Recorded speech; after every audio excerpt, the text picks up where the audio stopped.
அனைவருக்கும் வணக்கங்க. நான் இப்போ நந்திகேஸ்வர அஸ்ட்ராலஜிலிருந்துங்க, லக்னத்திலிருந்து 4ஆம் பாவகதிபதி எங்கெங்கு அமர்ந்தால் என்னென்ன பயன்களை தரும்னு நான் சொல்கிறேங்க. இது வந்துங்க ஸ்டூடெண்ட்டுக்கெல்லாம் நல்லா உபயோகமாக இருக்கும். பெற்றோர்களும் பார்த்துக்கலாங்க, ஸ்டூடெண்ட்டாக படிக்கிறவங்களுக்கும் புரியும், எல்லாமே புரியுங்க. என் நம்பர் டவுட் கேட்குற மாதிரி இருந்ததுன்னா 8344494556க்கு ஃபோன் பண்ணுங்கள். உங்களுக்கு டவுட்டாக இருந்தால் கூட நான் கிளியர் பண்ணுறேன். இப்போ வந்துங்க வீடு, வண்டி, வாகனம், தாய், நிலம், விவசாயம், கால்நடைகள், விலங்கு இதுகளுக்கெல்லாம் வர இடங்க 4ஆம் பாவகம். இந்த பாவகதிபதி எங்கெங்கே இருந்தால் என்னென்ன பலன்கள் தரும்னு நான் சொல்கிறேங்க தெளிவாக. நீங்கள் நோட் பண்ணிக்கோங்க.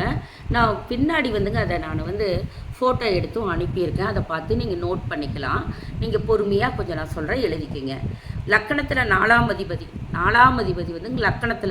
லக்கணத்தில் இருந்து 4ஆம் அதிபதி எந்த வீட்டு பாவகதிபதி வருதோ அந்த 4ஆம் பாவ அதிபதி லக்கணத்தில் இருந்தால் என்ன செய்வார், நம்ம என்ன செய்யணும், நமது தோற்றம் தலையெல்லாம் மாற்றம் செஞ்சுக்கணுங்க. 4ஆம் அதிபதி லக்கணத்தில் வந்துட்டாவே நமது தோற்றத்தை மாற்றிக்கணும், அடிக்கடி மாற்றிக்கணும். முக்கியமாக தலைவாறுதலை மாற்றிக்கணுங்க. ஹேர் ஸ்டைல் மாற்றம் செய்யலாம், மொட்டை அடிச்சுக்கலாம். பிரச்சனைகள் எளிதாக முடியுங்க, பிரச்சனைகள்லாம் எளிதாக முடிஞ்சிடும். அந்த ஹேர் ஸ்டைலை மாத்திராவே பிரச்சனைகள் முடிஞ்சிடும். பிறந்த வீட்டுக்கு சென்று வர வேண்டுங்க. அந்த குழந்தை பிறந்த வீட்டுக்கு சென்று வரணும். வேறு எங்காவது ஹாஸ்டலில் படித்தானா கூட பிறந்த இடத்துக்கு சென்று வரணுங்க. உடுத்தும் ஆடைகளின் வடிவமை கூட மாற்றலாம். ஒரு தடவை பேண்ட்டு போடலாம், ட்ராயர் போடலாம். பெண்களாக இருந்ததுன்னா பேண்ட் ஷர்ட் போடலாம், ஒரு தடவை சுடிதார் போடலாம், புடவை கட்டலாம், ஸ்கர்ட்டு போடலாம். அந்த மாதிரிங்க உடுத்தும் ஆடைகளின் வடிவமைப்பை மாற்றலாம். வேட்டி பேண்ட்டு மாற்றுவது, இப்படி ட்ரெஸ்ஸிங் சேஞ்ச் பண்ணிக்கலாம். தலைவாரத்தில் ஒரு நேர் வாக்கு எடுக்காமல், பெண்களாக இருந்ததுன்னா கோண வாக்கு இந்த மாதிரி எடுத்துக்கலாம். ஹேர் ஸ்டைலாக மாற்றிக்கலாங்க. இதுதான் லக்கணத்தில் 4ஆம் அதிபதி உட்காந்தா இது மாற்றிக்கணுங்க. அடுத்து 4ஆம் அதிபதி 2ஆம் இடத்துல போய் இருந்தால், லக்கணத்திலிருந்து 4ஆம் அதிபதி நீங்கள் இன்னும் லக்கணத்து 1ன்னு எண்ணி 1 2 3 4ஆம் அதிபதி 2ஆம் வீட்டில் உட்காந்துருந்தா, லக்கணத்து 1ன்னு எண்ணி 2ஆம் வீட்டில் உட்காந்துருந்தா வாக்கு, தனம், பணம், உணவு பழக்க வழக்கங்களை மாற்றிக்கொள்ள வேண்டும். அவங்க இந்த மாதிரி செஞ்சுக்கணும். பிடித்த உணவை மாற்றிக்கொள்ளணும். உணவை நம்மளுக்கு பிடிச்ச உணவை கூட மாற்றிக்கொள்ள வேண்டும்.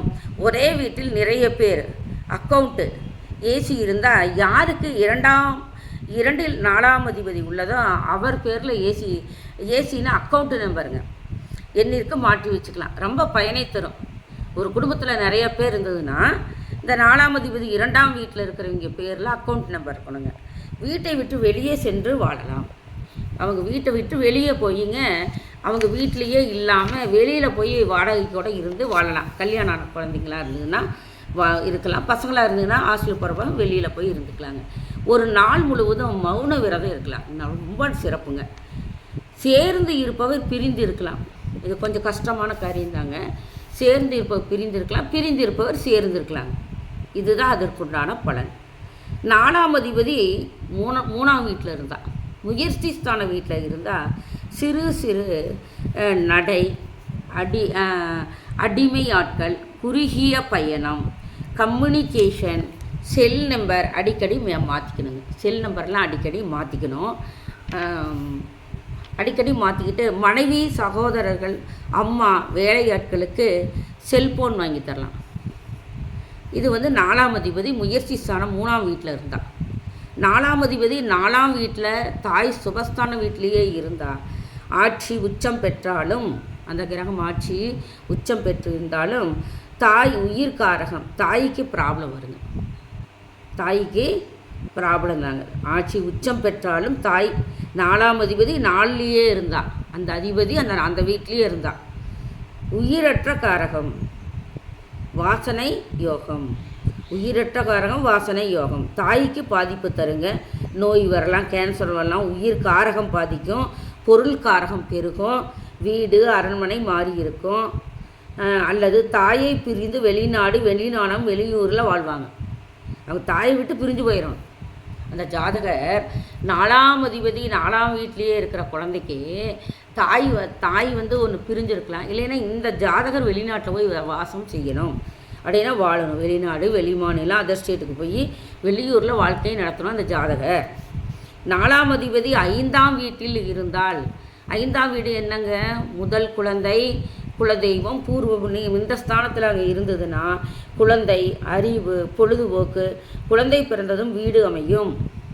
4ஆம் அதிபதி 5ஆம் வீட்டில் இருந்ததுன்னா அந்த குழந்தை பிறந்தது வீடு கட்டிடுவாங்க, வண்டி வாகனம் வாங்குவாங்க. குழந்தை கர்மா, பள்ளிக்கூடம், பள்ளிக்கூடத்திற்கு உதவி செய்யணும். குழந்தை கர்மா ஏற்படும்.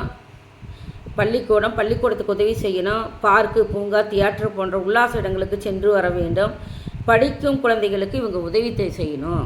இந்த 4ஆம் அதிபதி 5ஆம் வீட்டில் இருந்தால் பள்ளிக்கூட குழந்தைகளுக்கு, ஏழை குழந்தைகளுக்கு நோட்டு புக் வாங்கி தரலாம், பேனா பென்சில் வாங்கி தரலாம், பள்ளிக்கூட பை வாங்கி தரலாம், செருப்பு வாங்கி தரலாம். செருப்பு ரொம்ப குறைந்ததுங்க, இதெல்லாம் வாங்கி தரலாம். அடுத்தது 4ஆம் அதிபதி 6ஆம் வீட்டில் இருந்தால், லக்கணத்திலிருந்து 4ஆம் அதிபதி 6ஆம் வீட்டில் போய் இருந்தால் வீடு, வண்டி, வாகனம், கடன் வாங்கித்தான் வாங்கணும். 4ஆம் அதிபதி 6ஆம் வீட்டில் இருந்தால் வீடு, வண்டி, வாகனம், கடன் வாங்கித்தான் நம்ம வாங்குகிற நிலைமைக்கு அந்த ஜாதகர் தள்ளப்படுவார். சொந்த ஊரில் வசிக்க ஆகாது, வெளியூரில் தான் வசிக்க வேண்டும். அம்மாவுடன் இருக்கக்கூடாது, அந்த குழந்தை அம்மாவுடன் இருக்கக்கூடாது. தாய்க்கு நோய், கடன், எதிரி, மெடிக்கல் செலவு, ஹாஸ்பிட்டல் செலவு, கோர்ட்டு செலவு, போலீஸ் ஸ்டேஷன் போகணும். இவ்வாறு இருந்தால் அருகில் வீடு கட்டலாம். இந்த மாதிரி இருந்ததுன்னா அம்மாவுடனா தாய்க்கு நோய், கடன், நோய் எதிரெல்லாம் வரும். மெடிக்கல், ஹாஸ்பிட்டல், கோர்ட்டு, இந்த போலீஸ் ஸ்டேஷன் அப்படின்னு இவ்வாறு இருந்ததுன்னா அருகே அந்த மாதிரி இருக்கிற இடத்துக்கு பக்கத்தில் medical, hospital, court, police station பக்கத்தில் வீடு கட்டிக்கலாம். இந்த மாதிரி வீடு கட்டலாம், நிலம் வாங்கலாம். உதயம் நல்ல லாபகரமாக இருக்கும். 4ஆம் அதிபதி 7ஆம் வீட்டில் நின்னா, 4ஆம் அதிபதி லக்கணத்திலிருந்து 7ஆம் வீட்டில் போய் நின்றுச்சுன்னா மாங்கல்யஸ்தான வீடு, 2வது குழந்தை ஸ்தான வீடு, சமுதாயம், நண்பர்கள், மனைவி, கூட்டு தொழில், திருமணத்திற்கு பிறகு தான் வீடு, வண்டி, வாகனம் அமையும். மனைவி பெயரில் வாங்குவது அனைத்தும் சிறப்பாக இருக்கும். திருமணம் ஆகாத பையன் எனில் திருமண விழாவுக்கு போயிட்டு வர்றது நல்லது. அங்கு உதவி செய்யலாம், இலை போடுறது, தண்ணி வைக்கிறது, அந்த மாதிரி செய்யலாம். கோவில் திருக்கல்யாணத்துக்கு மாங்கல்யம் வாங்கி தருவது மூலம் இவருக்கு வீடு அமையும். இந்த 4ஆம் அதிபதி 7ஆம் வீட்டில் இருந்தால் வீடு அமையாது.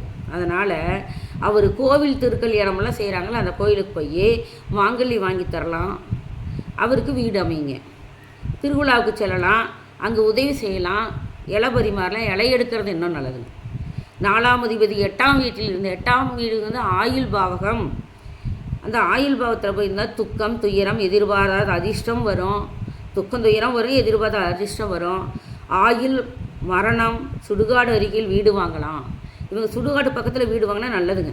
4ஆம் அதிபதி 8இல் இருந்தால் சுடுகாட்டு வீடு வாங்கலாம். கல்லறை அருகில் நிலம் வாங்கலாம். 4க்குரியவன் 8க்கு சென்றால் தாய்க்கு மரணம். 4க்குடையவன் 8க்கு சென்றால் தாய்க்கு மரணம். குழந்தைகள் பெயரில் வீடு வாங்கலாம். 4ஆம் அதிபதி 9ஆம் வீடு. 9ஆம் வீடு தந்தை வீடு. தந்தை வீடு பேரன் பேத்தி கூட சொல்லி வரும். கோவில், தந்தை, ஆன்மீகம், ஜோதிடம், கோவில் அருகில் வீடு அமையலாம். யோகா சென்டர் அருகில் அப்பா வாழ்ந்த வீட்டில் கூட வாழலாம். யோகா சென்டருக்கு அருகில் கூட வீடு வாங்கலாம். அப்பா வாழ்ந்த வீட்டில் வாழ்வாங்க, உயர் பதவி கிடைக்கும். அரசியலில் ஜொலிப்பாங்க, அரசியலில் ஜொலிக்கணும். என் வீட்டை மாற்றிக்கொண்டே இருக்கணும் இல்லைன்னா சரி. 4ஆம் அதிபதி 10ஆம் இடத்தில் இருந்தால், 4ஆம் அதிபதி 10ஆம் இடத்துல நின்னா சுயதொழில், கர்மாதிபதி யோகம். 4ஆம் அதிபதியும் 10 எந்த இடத்தில் சம்மந்தப்பட்டாலும், 4ஆம் அதிபதியும் 10ஆம் இடமும் சேர்ந்தாலும், 10ஆம் அதிபதி 4ஆம் வீட்டில் இருந்தாலும், 4ஆம் அதிபதி 10ஆம் இடத்துல இருந்தாலும், 4ஆம் அதிபதி பார்வை 10ஆம் அதிபதி மேலே பட்டாலும், 10ஆம் அதிபதி பார்வை 4ஆம் இடத்துல பட்டாலும் படிப்பதற்கு ஏற்ற வேலையை சிறப்பாக அமைச்சுக்குவாங்க. பெரிய அரசியல் கட்சி தலைவர் வீடு வாங்கினா யோகம். அருகில் குடியிருக்கணும். வீடு வாங்கினா யோகம். அரசியல் கட்சி தலைவர் வீடு வாங்கினால் யோகம். இவங்க சுயத்தல், கர்மாவதி இந்த இடமெல்லாம் இருக்கும்போது கோவில் அருகில் கூட குடியிருக்கலாம். இவங்க அந்த அளவுக்கு ஜொலிப்பாங்க. கோவில் அருகில் குடியிருக்கலாம், மயானத்தருகில் குடியிருக்கலாம். இதெல்லாம் நல்லது. ஒரு சிலர் ஏன் வந்து சுடுகாடு பார்த்த மாதிரி வீடு வாங்குவாங்கன்னா அதில் ஒரு சிறப்பு இருக்குது. அது சீக்ரெட்டாக வச்சுக்குவாங்க. 4ஆம் அதிபதி 11இல் நின்றால் லாபம், மூத்த சகோதரம், அபிலாசிகள், மனதில் நினைச்ச அபிலாசிகள்லாம் வெற்றி கிடைக்கும். 2ஆம் திருமணம், நண்பன் வீட்டு அருகில் மூத்த சகோதரம் அருகில் வீடு, 2ஆம் மனைவி மூலம் வீடு அமையும். புரிஞ்சுதுங்களா? அபிலாசைகள் லாபம். 4ஆம் அதிபதி 11இல் நின்னா லாபம்தான். மூத்த சகோதரம், அபிலாசிகள்லாம் வெற்றி கிடைக்கும். 2ஆம் திருமணம் நடக்கும். நம்ம நண்பர் வீட்டு அருகிலோ மூத்த சகோதரம் அருகிலோ வீடு, 2ஆம் மனைவி மூலம் வீடு அமையும். இவ்வளோ தெளிவாக 11 இருந்தா. அடுத்ததுங்க, 4ஆம் அதிபதி 12இல் இருந்தால் மருத்துவமனை, சிறைச்சாலை, அயனசயன யோக போகஸ்தானம். இதுங்க மருத்துவமனை, சிறைச்சாலை, அயனசயன போக ஸ்தானம். வெட்டுக்கட்டில் உறக்கம். வெட்டுக்கட்டில் மெத்தக்கட்டல்னு சொல்லலாம், வெட்டுக்கட்டல்னு சொல்லுவாங்க. இப்போல்லாம் வெட்டுக்கட்டல்னு சொல்கிறது இல்லைங்க. மாற்றணும். வெட்டை அடிக்கடி மாற்றிக்கணும். தரையில் படுக்க வேண்டும். வெட்டை மாற்றி படுத்துக்கணும், தரையில் படுக்கணும். மொத்தத்தில் செருப்பு மாற்றிக்கிட்டே இருக்கணும். இப்படி செய்தால் குழந்தைகளுக்கு படிப்பு வருங்க. இந்த 4ஆம் அதிபதி 12இல் இருந்தாவே அடிக்கடி குழந்தைகள் செருப்பு மாற்றணும், கீழே பாயில் படுக்க வைக்கணும். மருந்து கடை, மருத்துவமனை, சிறைச்சாலை அருகில் வீடு, நிலம் வாங்கலாம்.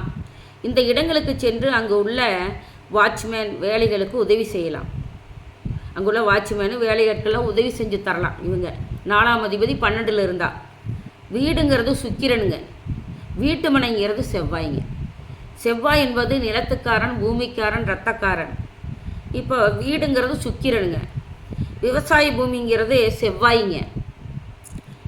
பிளாட் மனையெல்லாம் புதனுங்க, குறுகியதாக இருக்கும். பிளாட் மனைனா புதன். வறண்ட நிலம், மண், கல், பாறை இதெல்லாம் சனி பகவானுக்குடையது. அங்கே 5-6 சென்ட்டுக்கு மேலே வரும்பொழுதே செவ்வாய், 5-6 சென்ட் இருந்ததுனால செவ்வாய்க்கு வருங்க. பிளாட் வந்து குறியது, நகரங்களில் போடுறது இது பிளாட்டு, அது புதன் பகவானுக்குரியது.